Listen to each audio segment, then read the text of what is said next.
Hey y'all, it's Ms. Perfectly Imperfect back with another video. I know it's been like a month since I posted. I know I need to be more consistent with YouTube, but I'll be trying to think of videos to do. I like the video about today because it's actually something that is going on in my life currently. By the way, I am 20 years old. I'm just a young woman trying to navigate through life, figuring myself out, learning about myself and about what I really want in life, what my purpose is, and who are the type of people that I want to be around. And that brings me to the topic of today, as y'all can see, which is called They Can't Come With. Aww.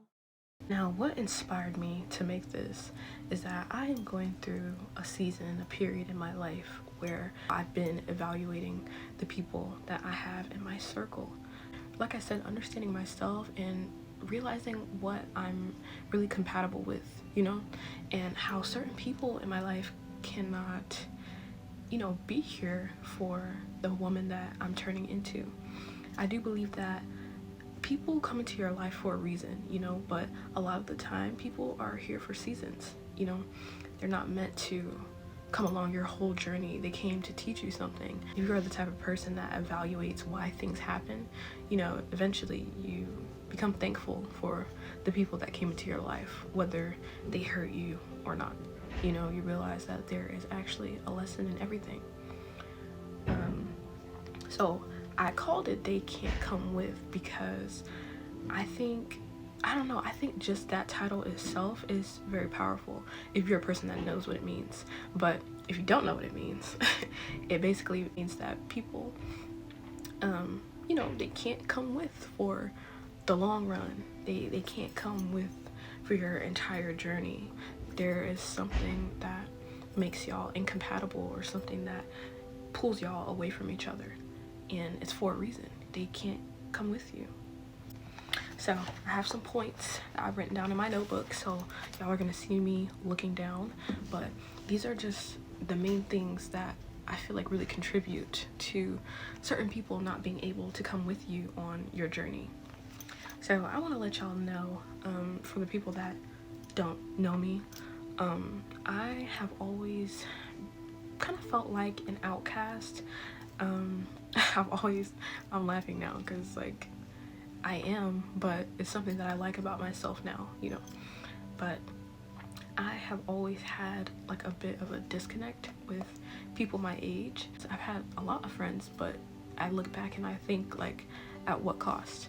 I didn't know myself. I allowed certain people to be in my life because I didn't have the self-esteem that I needed to tell someone no, or to remove them from my life. But I've always been kind of old, to be honest. Like I said, I'm only 20, but I remember even daycare, my nickname was Granny. Grandma, you always know just what to say.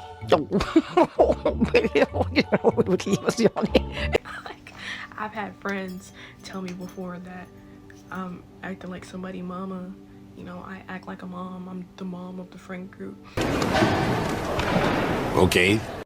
And I don't know, even just how I view people my age, the maturity level is not it's not there with me, and I'm not saying that I'm perfect or that I'm any better than anyone else, but I do have an old soul, and that's something else I've been told before so many times. I don't know, I am what I am. I am me, but there are so many people in my generation especially that I just don't click with. And like I said, the more I get to know myself, it makes it even harder. And honestly, the more conscious I become, because y'all don't know this, but I'm also very spiritual.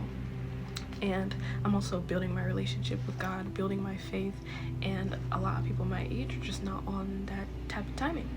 I'm the type of girl that I don't want to be oh, I'm so different, I'm so quirky, but I do not always fit in with people my age. I am not the type of girl that likes to go to parties, and that's not to say that I haven't been to some, but that's just not my forte. Like, I like to read, I like art, I like nature, I like one-on-one personal connections.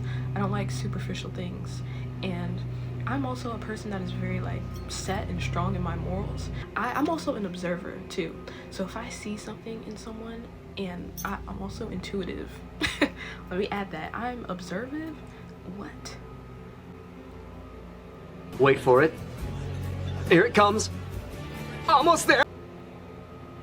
I'm an observer and I'm intuitive. So I am like in a space and I'm just like watching what everyone else is doing, and some people think that's weird, you know, especially when you're pretty, you're dressed up.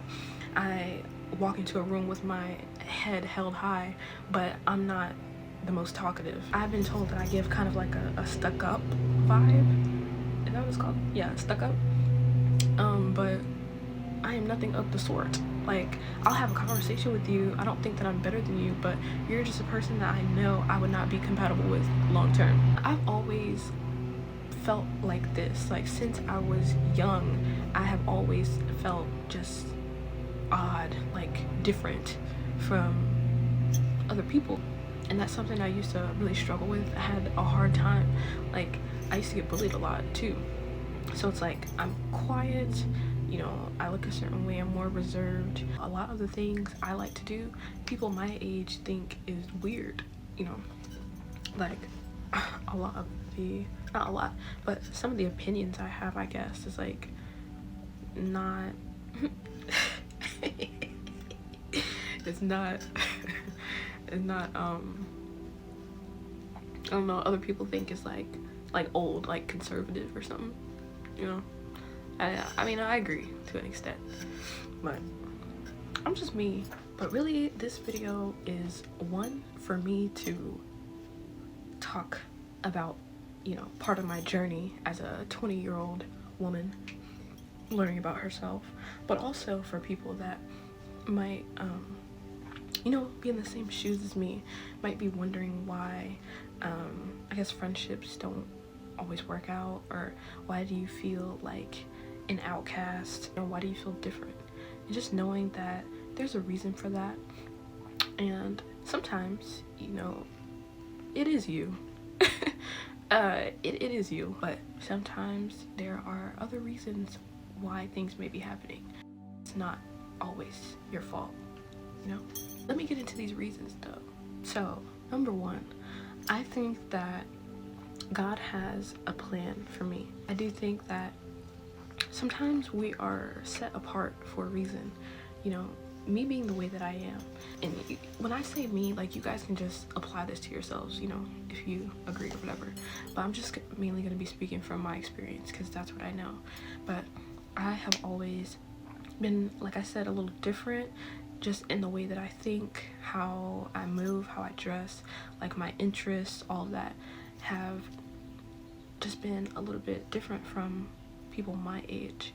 And I really do feel like the things that I have learned, like at a young age, a lot of people don't always get to learn, you know, or even if they've been put through that situation, they choose not to learn from it and do better. Versus I have been through a lot, and I think that everything that happened was to build me to be a stronger person, a stronger woman. And I think about where I am now, and I'm honestly very proud of myself considering how I used to be as a kid. You know, I became a lot more confident. Like, I tap into my abilities way more. I trust my intuition and my discernment. I have learned to become unapologetically me, you know, not to censor myself for the comfort of other people. And also just learning from the things that I've been through, rather than being stuck my entire life wondering, why did this happen to me? You know, why me, God? Like, I think that God did this for a reason. I would not think the way that I do and be how I am without those experiences. And ultimately, I do think that it is building me to be a very strong woman, and that I have a purpose. I think that we feel different from our peers for a reason. You know, like I said, we are set apart. I do feel like I'm set to do maybe bigger things than that sounds weird, but just stick with me. Like bigger things than the people that were in my life in my past. Like I'm set to do something different. You know, I'm not meant to be a part of the crowd. I'm not meant to do what everyone else is doing. Like I am unique, and I am Anaya. I am myself for a reason, and God wants me to pour into that because he has a plan for me and for you. The second reason why people cannot come with you is because some people see the light in you even if you don't see it yourself, and it makes them uncomfortable and sometimes even hate on you or be jealous, you know, based off what you have. Like I said, even if you don't see it, they see that in you and they feel away. A lot of people are really blocking your blessings by being in your life. They see what you're capable of. They see the potential. They see how people gravitate towards you. They see how, you know, you love yourself and you're unique and you're unapologetically you, and they hate that. You will notice that when certain people leave your life or you cut them off, a lot of blessings will start pouring in. You'll notice that you feel like a weight being lifted off of your shoulder when someone is no longer in your life. Even though while they were there, sometimes it feels good, and a part of that I feel like it's just attachment. Like you're comfortable with that person, you've grown with them, you've grown to know them. But with certain people, it's like you're walking on eggshells, you know. You have to maybe dim down your personality to be around them because they always got something to say, you know. And that is not healthy, but that's attachment. But once that person is finally gone, you're like, dang, I feel good. Like in a way, you know, it kind of sucks that you're gone, you know, but overall it feels good that you're not here. Bye. Let's say you're getting attention when y'all go out, and you can just, sometimes people are not going to be like outward with how they feel about you, but you can tell by their body language, by the little remarks that they say, that they feel some type of way. Like they'll be looking at you up and down, or just doing weird stuff, like kind of throwing you under the bus when you're out somewhere because they realize the attention that you're getting. And a lot of people really feel unsettled when you're a person that gets attention without doing too much. Like you're doing the most.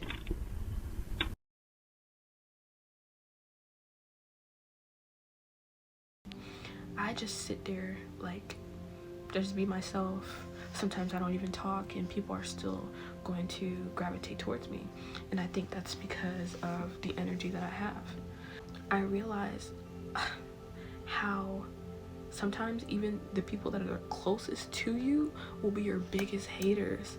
I remember I had an ex-best friend and my ex-boyfriend. They both told me they were jealous of me. Why are you gay? Who says I'm gay? You are gay. At the time, I thought that was so crazy. I thought that was so interesting. These are two people that were the closest to me at that point in my life. And y'all are two people that are telling me that you're jealous of me. And it's like you look back and think the relationship and you're like, oh, that actually low-key makes sense. It makes sense why you said certain things that you did or did certain things that you did. You know, these are people that I really trust, people that are supposed to love me, you know, correctly at that. And whole time you have like this ulterior motive. Like you actually feel different about me than how you were letting on. Weird, buddy. You're weird. Some people really like the idea of you. They like the idea of being around you and what comes with being around you, especially if you're a person that's genuine and you have that good energy. They love to feed off of it, but they don't actually like you. That's so weird. If you have that one friend that you're iffy about, yeah, get that in order, because especially with women, they can be very like jealous and catty. There's something weird going on there, you know. Figure it out, y'all. Number 3, a lot of people are not real supporters. They are like monitoring spirits or something. Like they always want to know what you got going on. They want to know every detail about your life. They're watching every single thing that you're posting, and they're not saying or supporting at all. They want to see what you have going on, but they do not really care about you. They do not really enjoy you and your company. So what? you know, if they're not engaging. That just lets you know the type of audience that you have. It lets you know, like, if people really support you or not. But I noticed that when I started doing content, because I don't only post on here, like I have an Instagram and TikTok too. Back when I was posting, like, I don't know, like regular stuff, there was a whole bunch of support. You know, you'll post a cute picture, you get a whole bunch of comments. Oh my gosh, I love it, you're so cute, da da da. And I'm starting to post content that's actually more meaningful, and it's not as much interaction. And let me tell y'all, it's not gonna make me stop. I still have a message to share, but you realize that, like I said before, people like when you're doing good, but not when you're doing better than them. So when you're bringing something different to the table and it's not just surface level things, people low-key be feeling jealous. You know, I started content and there were only a few people that even like acknowledged it. They're not gonna say anything, you know, and that's interesting to me, especially if you were someone that I thought was close to me. And where's the support? Where's the support? Or when I started my jewelry business and there were only some of my friends that would repost my my posts, like, guys, did you see it? Whole time I know you saw it, but you might like it, but you're not like sharing because whatever you got going on. But it really just shows you if people really want to see you win, if people really care about supporting you, or if they feel like they have to, like they have to like it because y'all know each other, but they don't actually care or support what you're doing. And it's unfortunate, but guys, that's how life is. There are some people that are going to be weird like that, and then there are a lot of people that are going to give you an overwhelming amount of support. I understand it's really hard when you have attachment to people, and you're trying to give them the benefit of the doubt that, like, either it's understood or it's not, you know?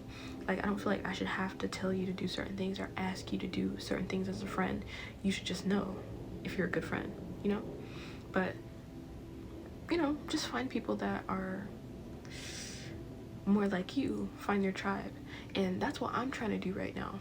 So to close out this video, I want to let y'all know, like I said, I was talking about this because this is something that I'm going through. These are things that I'm realizing about me and my life, but I'm sure that there are other people that are experiencing the same thing. I just want to let y'all know that there is a lot of strength in standing alone. It takes a lot of courage to break apart from what society expects you to do and what they expect you to be and how to act and what to like and all that. People are constantly trying to control, you know, what you do in your life, and if they don't like what you got going on, people are always gonna hate. But I have to let y'all know that there is, like I said, a lot of strength in standing by yourself regardless of what people think. I've said before and I'll say it again, even if the whole room disagrees with me, if this is something that I really believe, especially if it's having something to do with my morals, you cannot change my mind. Sorry, but I cannot be moved. No. I want y'all to really get to know yourselves and know what are your non-negotiables. And sometimes it comes down to the people that are the closest to us, or that we think are the closest to us. When you're separated from so much social connection, I feel like you have more of an opportunity, you have more space to really think about what your purpose is and the direction of your life. When you have a whole bunch of people in your circle telling you you should do this or this or this, there's too many opinions. You need to figure out what it is that you want at the end of the day and go for it. And along the way of becoming a better person and becoming more conscious and doing different things that you did before, there are going to be a lot of people that are not receptive to it. There are going to be a lot of people that are going to hate on you or have something to say, or they won't believe that you're really changing. Fuck 'em! The closest people to you at that. And it doesn't matter, y'all. If you want to make that change, make that change. There's always going to be someone that doesn't like it or someone that doesn't understand. No one will ever fully understand you 100%. So I encourage y'all to do what you think is best for your life, even if that means cutting out people that you really love. It really hurts when you have that attachment, but you are meant for more. If you have something pulling at your heart, telling you that you need to do better, or that you want to do something different, all it takes is that first step. Like I said before, sometimes our relationships and our connections don't work out, partially having to do with us, but it's not all the time. And you should really just use your discernment to figure out if you were really wrong in that situation, or wrong in your connections, or if there's just something that you want more, or something that you want deeper. I don't believe that solitude is a punishment, but it's really an invitation to dig deeper into yourself. I hope you guys have a great day. I hope this video wasn't too like crazy. I'm very calm, so I don't think it's gonna be crazy, but I mean, like, I hope it's not too unstructured, and I hope y'all enjoyed. I will try to be more consistent on here, and thank you for watching. Bye.